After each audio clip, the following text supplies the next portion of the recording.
저는 가격의 상승 추세의 시작보다는 가격이 101.5K 해당 매물대 구간으로 내려올 가능성이 더 높다고 생각을 합니다.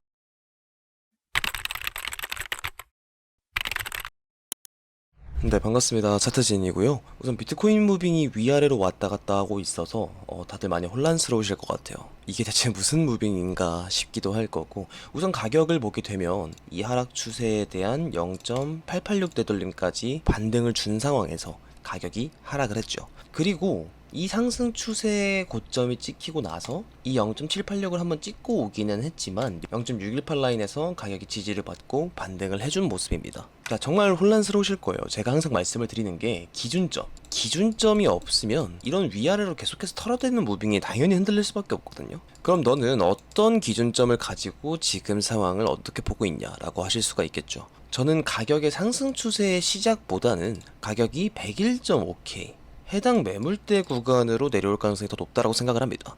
결국에는 이 구간을 한번 터치를 해줘야 된다고 봐요. 그러면 이 전저점도 아니고 왜 하필 101.5K냐? 자, 이번 영상에서 좀 자세히 풀어보도록 할게요. 시작하기 전에 제가 매일 텔레그램에서 실시간 관점을 올려드리고 있어요. 그래서 특히나 이런 횡보장에서는 기준점 없이 매매를 하는 건 정말 위험하죠. 승률도 많이 낮아질 거고요. 하지만 차트진 관점방에서 매일 실시간을 올려드리니까 차트 공부 용도로 활용을 하셔도 좋고 매매 참고 용도로 활용을 하셔도 좋겠죠. 댓글과 더보기란에 있는 차트진 관점 텔방에 오셔서 차트진의 진짜 차트 분석 한번 확인을 해주시면 좋을 듯 하고요. 구독 한 번씩 꼭 눌러주시면 앞으로도 좋은 관점으로 부탁드리도록 하겠습니다. 자, 그럼 관점 시작해 보도록 할게요.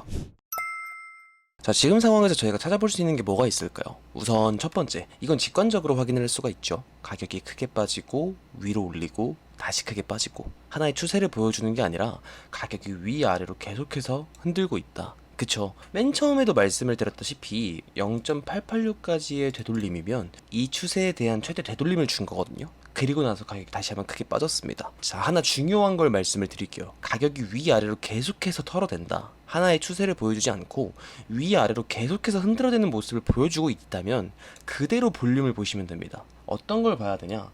이 볼륨이 줄어드는지를 봐야 돼요. 보면 어때요? 볼륨이 계속해서 줄어들고 있죠. 자, 그러면 이 볼륨이 줄어드는 것을 왜 확인을 하느냐? 아직 현재 횡보를 하고 있는지, 그러니까 하나의 패턴을 만들어주고 있는 과정인지를 체크를 하는 겁니다. 자, 일반적으로 삼각수렴은 다들 아실 거예요.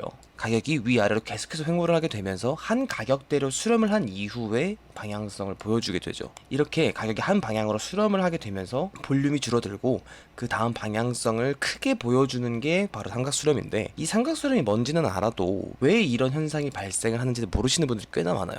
가격이 위아래로 터는 과정에서 볼륨이 줄어든다. 이게 핵심이거든요. 이게 생기는 이유는 상승을 보는 사람과 하락을 보는 사람이 눈치 싸움을 하기 때문에 생기는 거예요. 힘싸움을 하게 되다가 점점 눈치 싸움으로 바뀌는 거죠. 그러면서 볼륨이 내려가게 되는 거고, 그러다가 가격이 한 방향으로 수렴을 할 때 위로 돌파가 되던 아래로 하락 이탈이 되던 수렴을 벗어나는 무빙을 보여줬을 때 뒤늦게 눈치 싸움하는 사람들이 해당 추세로 몰리게 되면서 볼륨을 실은 방향성을 보여준다. 이게 삼각수렴이 생기는 이유입니다. 자, 그럼 제가 이 얘기를 왜 하고 있냐? 우선 말씀드렸던 첫 번째, 가격이 위아래로 크게 털었다. 그리고 두 번째는 볼륨이 줄어들고 있다. 이걸 봤을 때 하나의 추세가 나오고 있는 과정이라고 보기에는 좀 어렵고, 현재는 삼각수렴이 진행이 될 가능성이 꽤나 높다라는 겁니다. 우선 저번 영상에서 제가 헤드앤숄더 패턴이 만들어졌고 이 넥라인을 이탈한 상황에서 다시 말아 올렸죠. 이렇게 헤드앤숄더 패턴 페이크가 나온 상황에는 추세가 계속해서 이어진다고 말씀을 드렸잖아요. 하지만 이 구간에서 추세 힘이 빠지는 것을 보고 이더리움 반익을 했다라고 증거와 함께 공유를 드림과 동시에 비트코인 가격이 빠졌습니다. 원래 정석은 그대로 계속해서 올리는 거예요.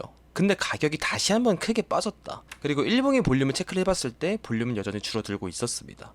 그래서 생각을 했던 게 바로 현재 구간에서 삼각수렴 패턴이 진행이 되고 있다라고 생각을 하고 텔방에 바로 공유를 드렸던 거예요. 자, 그러면 왜 하필 101.5K냐? 이것을 좀 체크를 해봐야겠죠. 자, 이 하락 추세에 대해서 어디까지 되돌림을 주었다라고 했죠? 0.886 보게 되면 최대 되돌림까지 주었다라고 했죠. 그리고 현재 이 상승 추세에 대해서 어디서 반등이 나왔나요? 0.618 구간에서 반등이 나왔어요. 하지만 저는 여기가 저점이라고 보기엔 조금 어렵다라고 생각을 합니다. 왜냐면 이 첫 번째 수렴의 갭을 만들어주는데도 시간이 꽤나 소요가 됐죠. 그러면 지금도 이 하락 추세가 단기적으로 끝나지 않을 가능성이 꽤나 높은데, 이 상승 추세에 대해 최대 되돌림이 어디죠? 보게 되면 0.886 되돌림 구간, 이 101.5K 구간입니다. 이 매물대 라인이에요. 이 첫 번째 갭이 0.886까지 되돌림을 준 상황에서 이 하락 추세도 결국 0.886 최대 되돌림까지 줄 가능성이 더 높다라고 생각을 합니다. 그러니까 지금 이 반등이 저점이 나온 게 아니라 이런 단기적인 반등이라는 거죠. 이런 추세가 진행이 될 때 중간중간에 나오는 짧은 반등, 그리고 명확한 저항 매물대 라인이 존재하죠. 이 108K와 110K, 이 매물대를 위아래 횡보를 하게 되면서 적은 볼륨으로 여기를 돌파를 할 수 있을 것인가에 대해서는 저는 좀 어렵다라고 보는 거예요. 여기를 돌파하는 것보다는 일시적인 반등 이후에 이 추세에 대한 최대 되돌림, 이 0.886까지의 되돌림을 줄 가능성이 더 높다, 저는 이렇게 생각을 합니다.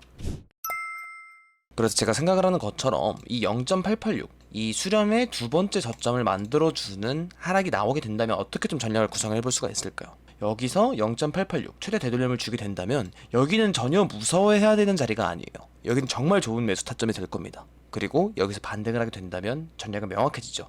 수렴의 상단을 노리는 롱 포지션. 자, 봤을 때 0.886까지 되돌림을 줬어요. 그럼 여기서 저점을 이탈을 하게 된다면, 이 100K가 깨진다면 삼각수렴이라고 볼 수가 없겠죠. 그러면 이 저점, 이 100K를 이탈했을 때를 로스로 잡고 목표 타겟은 당연히 수렴 상단이 되겠죠. 이걸 봤을 때 어때요? 손익비가 굉장히 좋죠. 손실은 짧게 수익은 길게 가져오는 전략이 구축이 되는 자리가 바로 이 101.5K입니다.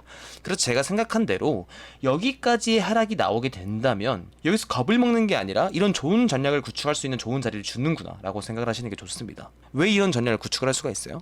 첫 번째, 큰 틀로 봤을 때 가격은 위아래로 크게 털어대는 무빙을 보여주고 있고, 두 번째, 볼륨은 지속적으로 낮아지고 있다. 그럼 삼각수렴 진행 가능성이 올라가게 되죠. 그럼 이 추세에 대한 0.886 최대 되돌림을 주었다고 가정을 해봤을 때 101.5K는 추세에 대한 0.886 되돌림 및 해당 매물대의 지지 라인입니다. 여기는 반등 가능성이 충분히 존재하는 구간, 즉 삼각수렴의 두 번째 저점이 될 가능성이 높은 구간이다. 그럼 이 저점을 이탈했을 때 로스로 마무리, 그리고 목표 타겟은 수렴의 상단, 근거도 충분하고 손익비도 좋고 이런 자리를 찾아야 돼요.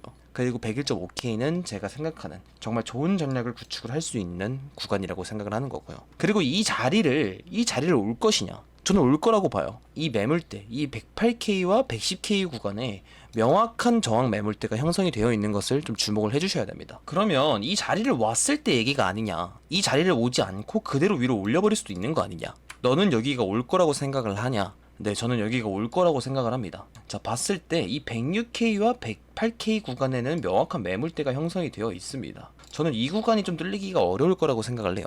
이 구간은 지속적으로 가격의 지지와 저항이 발생이 되었던 구간이에요. 그럼 매물대로 확인을 할 수가 있고, 최근에도 보면 지지와 저항이 계속해서 좀 작용이 되는 것을 확인을 할 수가 있는데, 여기를 돌파하려면 당연히 힘이 있어야겠죠. 하지만 여기를 뚫어줄 힘이 저는 부족하지 않을까라고 생각을 하고 있습니다. 그렇게 생각하는 이유는 비트코인 도미넌스를 보면 알 수가 있는데요. 자, 비트코인 도미넌스는 비트코인의 시장 점유율이죠. 그러면 비트코인 도미넌스가 오른다라는 것은 시장의 자금이 비트코인으로 가고 있다라고 해석을 해볼 수가 있는 거고, 반대로 비트코인 도미넌스가 내려가게 된다면 시장의 자금이 비트코인이 아닌 알트로 가고 있다고 해석을 해볼 수가 있습니다. 자, 여기서 말씀을 드렸던 부분이죠. 비트코인 도미넌스는 여기서 꺾일 가능성이 꽤나 높다고. 그리고 보면 비트코인 도미넌스는 명확한 상승세기형 패턴을 하락 이탈을 했고, 리테스트 과정에서 또다시 상승세기를 만들어줬습니다. 그리고 지금 보면 어때요? 리테스트까지 하락 이탈로 끝났어요. 그럼 여기서부터는 비트코인 도미넌스가 아래로 빠질 가능성이 정말 많이 높아졌다는 얘기가 되는 거거든요. 비트코인 도미넌스는 상승세기형 패턴을 하락 이탈을 했고, 그리고 리테스트도 하락 이탈을 했어요. 여기서 힘없는 상승을 이어가기보다는 하락 추세로 전환이 될 가능성이 많이 높습니다. 자, 그러면 비트코인 도미넌스가 하락 추세로 간다, 즉 자금은 비트코인으로 가지 않는다라는 얘기가 되는 거니까, 비트코인이 아까 말씀드렸던 매물대를 돌파를 할 수 있는 힘이 있을까요? 저는 없다라고 보는 거예요. 이해가 되셨죠? 그러니까 매물대는 저항 라인이에요. 이 저항 라인을 돌파를 하게 되려면 힘이 있어야 되는데 현재는 수렴이 진행이 되고 있는 중이기 때문에 볼륨은 낮아지고 있고, 그리고 비트코인 도미넌스는 하락 추세가 진행이 될 가능성이 높아진 상황입니다. 그럼 그 상황에서 이 지지와 저항을 계속해서 받았던 이 매물대를 뚫고 그대로 상승 추세가 이어진다? 이 가능성보다는 여기서 매물대의 저항을 받고 말씀드렸던 0.886, 이 101.5K에 도달을 할 가능성이 더 높다라고 생각을 하는 겁니다. 이 수렴의 두 번째 저점을 만들어주는, 여기서 저항을 받고 하락을 하는 그림을 생각을 해보고 있는 거죠. 그리고 이 수렴의 두 번째 저점이 될 가능성이 높은 자리는 방금 말씀을 드렸죠. 정말 좋은 전략을 구축을 할 수 있는 자리라고. 해당 구간을 저점 이탈을 했을 시 로스, 그리고 목표 타겟은 수렴 상단, 손익비가 굉장히 좋은 전략을 구축을 할 수가 있다. 그래서 저는 당분간은 이 삼각 수렴을 기준점으로 잡고 매매를 진행하려고 해요. 그리고 실제로 지금 현재 저는 숏 포지션을 좀 들고 가고 있는 상황입니다. 타겟은 101.5K가 될 거고요. 그리고 이 숏 포지션은 하락장을 메인으로 잡고 가는 게 아니라 단기적으로 이 수렴의 두 번째 저점을 만들어줬다라고 생각이 드는 구간에서 롱 포지션 스위칭이 좀 진행이 될 거고, 그리고 그 타겟은 수렴 상단이다. 네, 현재 진행이 되고 있는 비트코인 상황에 대한 제 해석이고요. 영상 관점은 이렇게 마치도록 하고, 다음 실시간 관점은 텔레그램을 통해서 실시간 대응을 남겨드리도록 하겠습니다. 댓글과 더보기란에 있는 텔레그램 한번 참여 부탁드리고요. 이번 영상이 도움이 되신 것 같다면 좋아요와 구독, 그리고 알림 설정 한 번씩 꼭 남겨주시면 감사하겠습니다. 네, 지금까지 차트진이었습니다.